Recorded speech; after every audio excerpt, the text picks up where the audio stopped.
Declare भी होगा। आने वाले दिनों में अभी आसिफ साहब भी आके गए, 5 जो तो उम्मीदवार उन्होंने डिक्लेयर करे। पैटर्न का नंबर कब आ सकता है और कौन चेहरा हो सकता है पैटर्न?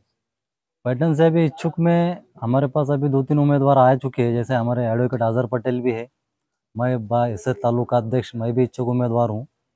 मगर महाराष्ट्र के हमारे जो अध्यक्ष है माजी खासदार इम्तियाज जलील साहब, ये जिसके भी ऊपर जिम्मेदारी देंगे, जिसका भी नाम डिक्लेयर करेंगे, हम पूरी ताकत से उसको जिताने के लिए मेहनत करेंगे। क्या एमआईएम पैटर्न से इलेक्शन लड़ने की तैयारी है इलेक्शन की मजलिस? तैयारी हमने 3 साल पहले से कर चुके हैं।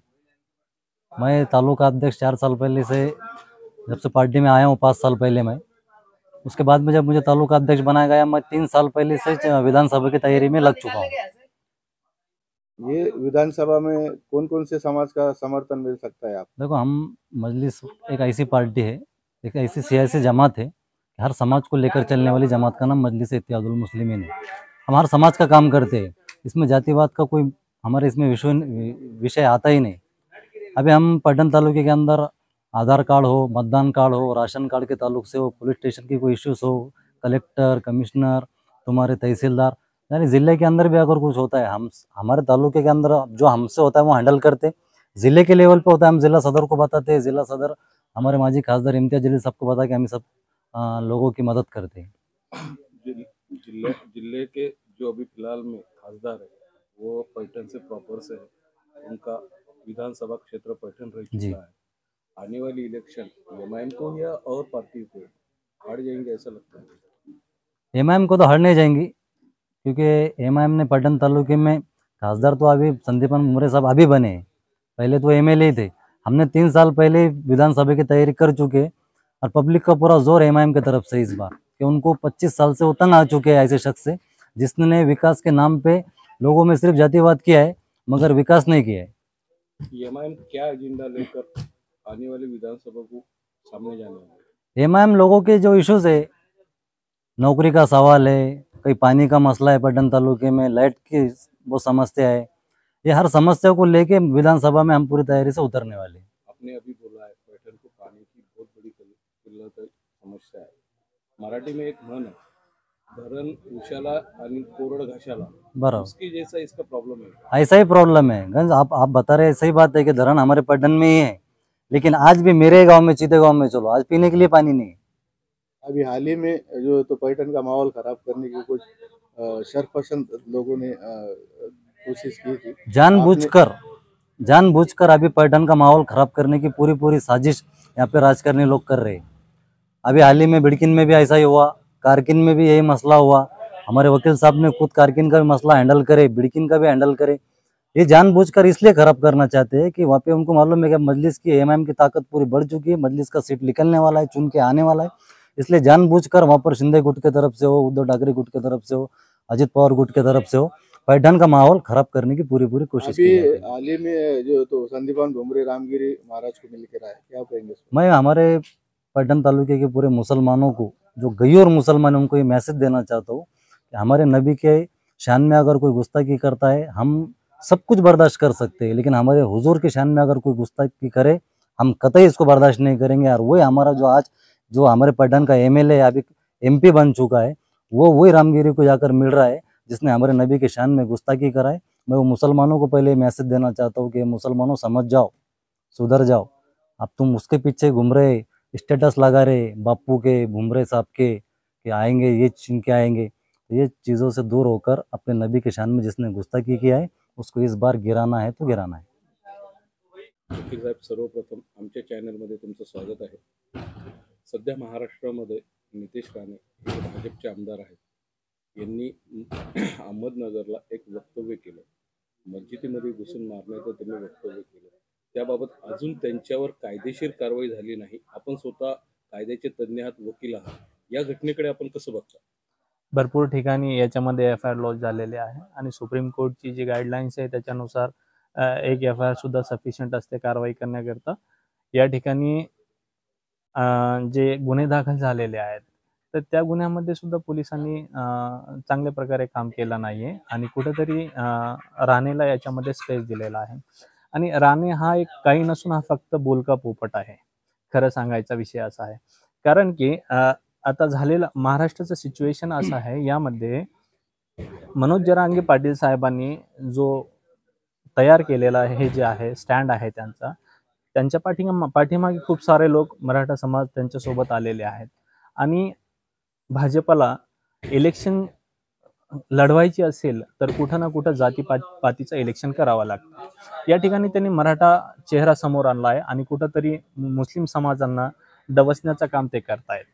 बाकी याच्या इलेक्शन पुरताच हा मुद्दा नाही आहे. याच्यामध्ये निलेश राणे आहे, यांचे आपण भरपूर स्टेटमेंट पाहतो. डेरोगेटरी असते, कुठंतरी इक्वॅलिटीच्या बाहेर त्यांचे स्टेटमेंट आहेत. आपण स्वतः पैठण विधानसभा मतदारसंघातून विधानसभेसाठी इच्छुक आहात, काय वाटतं?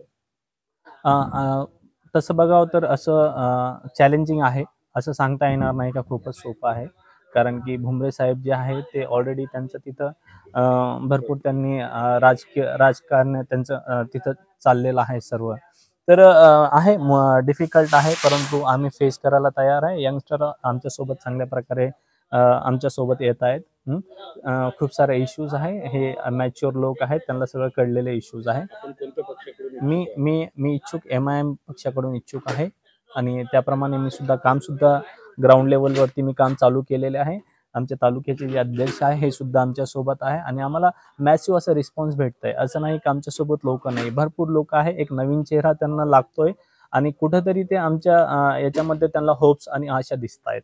तुम्हाला MIM कडून जर तिकीट नाही मिळालं तर पुढची भूमिका कशी असेल? नाही, माझी भूमिका अशी राहणार आहे का MIM जर तिकीट देत नसेल तरी एक चांगला आणि निष्ठावंत कार्यकर्ता ह्या नात्याने मी MIMच्या पाठीशी नेहमीप्रमाणे उभा होतो आणि याच्या पुढेही उभं राहणार आहे, याच्यात काही वाद नाही. तर याच्यामध्ये मुस्लिम समाज फार 70,000च्या प्रमाणामध्ये पैठणमध्ये आहे. बरोबर. काय फायदा होऊ शकतो मुस्लिम उमेदवाराला? हे बघा, जर आपण एकूण जर ओटचं जर शेड्यूल जर आपण बघितलं तर याच्यामध्ये नियर अबाउट 3 लाख असा डिजिट्स आपल्या समोर येतोय.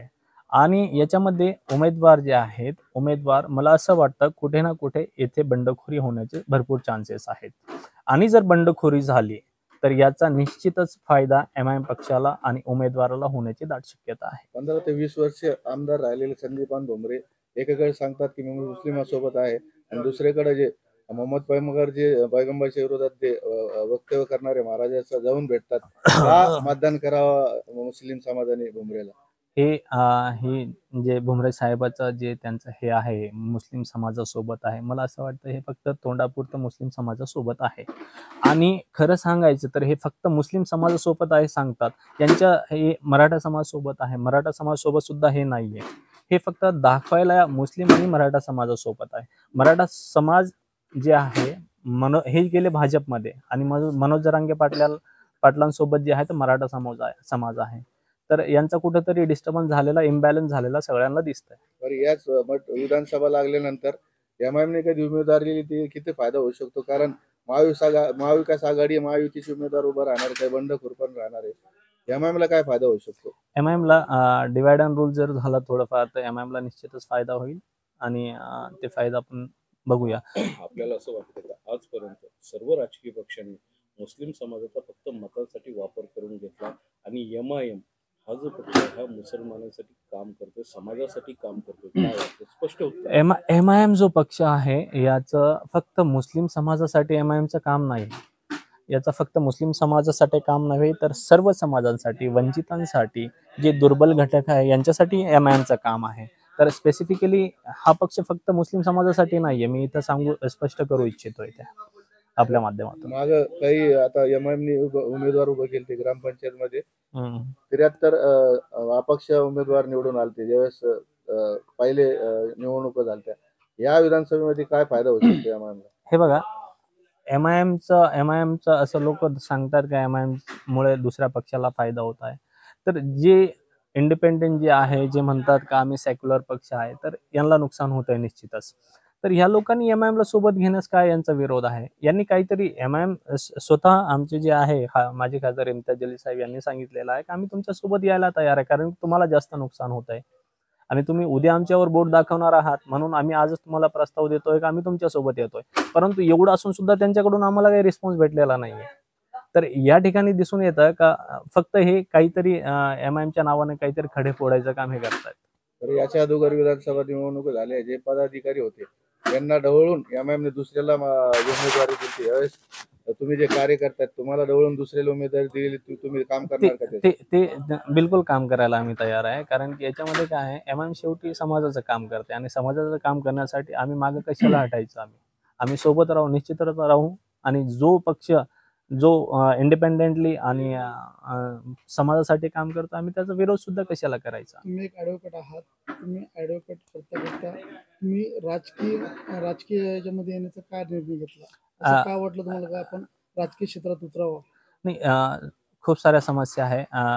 जर आपण बघितलं कोर्ट आणि कोर्ट रूममध्ये सुद्धा आम्ही बघतोय समाज खूप बिकट परिस्थितीमध्ये चाललेला आहे.